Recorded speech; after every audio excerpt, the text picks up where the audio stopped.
அண்மையில் பிரபல போதகரும் பாடகருமான ஜான் ஜெபராஜ் மீது பாலியல் சீண்டல் புகார் தரப்பட்டு பிறகு அவர் தலைமறைவாக இருந்து பிறகு மூணாறிலே கைது செய்யப்பட்டு போக்சோ வழக்கின் கீழ் போக்சோ பிரிவுகளின் கீழ் அவர் கைது செய்யப்பட்டது அனைவரும் அறிந்துதான். மிகவும் பரபரப்பாக பேசப்பட்ட இந்த வழக்கிலே வரும் 25ஆம் தேதி நீதிமன்றத்தில் அவர் மீண்டும் ஆஜர்படுத்த வேண்டும். நீதிமன்ற காவலிலே தற்போது அவர் சிறையில் அடைக்கப்பட்டிருக்கிறார். இந்த நிலையிலே இந்த வழக்கு தொடர்பான சில தகவல்கள் கசிந்திருக்கின்றன. வழக்கறிஞர்களிடம் பேசிய போது இந்த வழக்கு தொடர்பாக இருதரப்பு வழக்கறிஞர்களும் பேசிய போது பல தகவல்கள் நமக்கு கிடைத்திருக்கின்றன.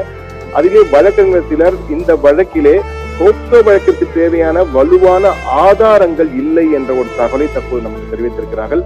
அது மட்டுமல்ல, இந்த விவாகரத்து வழக்கின் எதிரொலியாக இந்த பாலியல் வழக்கு, இந்த ஏற்கனவே விவாகரத்து வழக்கு ஜான் ஜெபராஜ் தொடர்ந்திருக்க அவர் மனைவி மீது அவருடைய தூண்டுதலின் பேரிலே இந்த பாலியல் வழக்கு ஜோடிக்கப்பட்டுள்ளதாக ஜெபராஜின் லீகல் டீம் உறுதிப்படுத்துகிறார்கள். விவாகரத்து வழக்கின் எதிரொலியாகத்தான் இந்த பாலியல் வழக்கு ஜோடிக்கப்பட்டிருக்கிறது என்ற ஒரு தரப்பும் ஜெபராஜுடைய வழக்கறிஞர்கள் டீம் அணி நமக்கு அந்த தகவலை உறுதிப்படுத்துகிறார்கள். என்றால் இந்த வழக்கிலே பல கேள்விகள் நமக்கு எழுகின்றன. என்றால் இந்த புகார் கொடுத்து ஏற்கனவே கடந்த ஆண்டு மே மாதம் இந்த வழக்கு தொடர்பாக துடியலூர் காவல் நிலையத்திலே இந்த வழக்கு தொடர்பாக ஒரு காவல் நிலையத்தில் புகார் ஒன்றை அந்த 2 பெண்களும் கொடுத்திருக்கிறார்கள் 11 மாதங்களுக்கு முன்பு, கடந்த மே மாதம். ஆனால் அதற்கு பிறகு அந்த வழக்கு விசாரிக்கப்படுகிறது. பிறகு அந்த வழக்கு அப்படியே விடப்பட்டதாக கூறப்படுகிறது. அந்த வழக்கிலே மேல் நடவடிக்கை எஃப்ஐஆர் கூட அந்த வழக்கிலே பதிவு செய்யப்படவில்லை.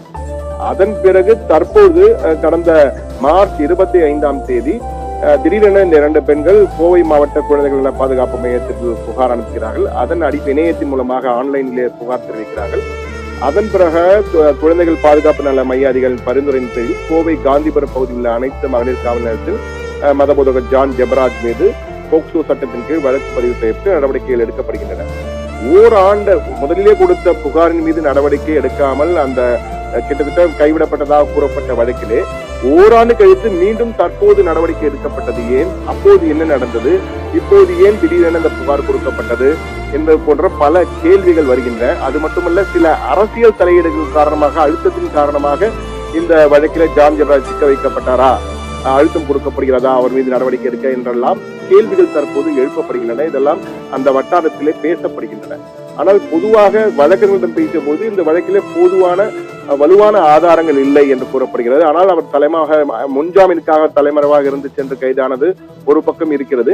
ஆனால் மறுபக்கத்திலே ஓராண்டுக்கு முன்பு கொடுக்கப்பட்ட வழக்கு, அப்பொழுதே காவல் நிலையத்தில் கொடுக்கப்பட்டது. அப்போது என்ன நடந்தது? சமரசம், கிட்டத்தட்ட சமரசமானதாக கூறப்படுகிறது. ஆனால் உறுதியான தகவல் நம்மிடம் இல்லை. ஆனால் கூறப்படுகிறது. இந்த சூழ்நிலையில் தற்போது இந்த வழக்கு ஒரு ஆண்டு கழித்து மீண்டும் வருவதால் இதற்கு பின்னணியில் ஏதேனும் இருக்கிறதோ என்ற ஒரு ஐயத்தை ஏற்படுத்துகிறது. அதே போன்று வலுவான ஆதாரங்கள் இல்லை என்றும் ஜான் ஜெபராஜின் வழக்கறிஞர்கள் அணி நமக்கு அந்த தகவலை கூறுகிறார்கள். ஆனால் இந்த பக்கத்தில் அரசு தரப்பில் கூறும்போது ஆதாரங்கள் இருக்கின்ற வகையில் கூறுகிறார். ஆனால் எது எப்படி இருந்தாலும் 25ஆம் தேதி அவர் விசாரணைக்கு வரும்பொழுது என்ன நடக்கும், நீதிமன்றத்தை மீண்டும் ஆஜர்படுத்தும் போது என்ன நடக்கும் என்ற எதிர்பார்ப்பு எழுந்திருக்கிறது. ஆனால் தற்போதைக்கு வலுவான ஆதாரங்கள் இல்லை என்பதும், அதே போன்று ஓராண்டுக்கு முன் கொடுக்கப்பட்ட வழக்கு மீண்டும் அப்போது சமரசம் செய்யப்பட்டதாக கூறப்படுகின்ற வழக்கிலே மீண்டும் அந்த வழக்கை புதுப்பித்து வழக்கு கொடுக்கப்பட்டு உடனடியாக கைது நடவடிக்கைகள் நடந்தது ஏன் என்ற கேள்வி எழுகிறது. ஏதேனும் அரசியல் தலையீடுகள் இருக்குமோ, அதன் அழுத்தத்தின் காரணமாக இந்த நடவடிக்கைகள் திடுகிடுவென எடுக்கப்பட்டதா என்ற ஒரு கேள்வியும் தற்போது முன் வந்திருக்கிறது. எது எப்படி இருந்தாலும் இது தற்போது நீதிமன்றத்துக்குள் சென்று விட்டதால் நீதிமன்றத்தின் தீர்ப்புகள், நீதிமன்றத்தின் வகையில் தான் இந்த வழக்கு அடுத்த கட்ட நகர்வாக அமையலாம் என்று எதிர்பார்க்கப்படுகிறது.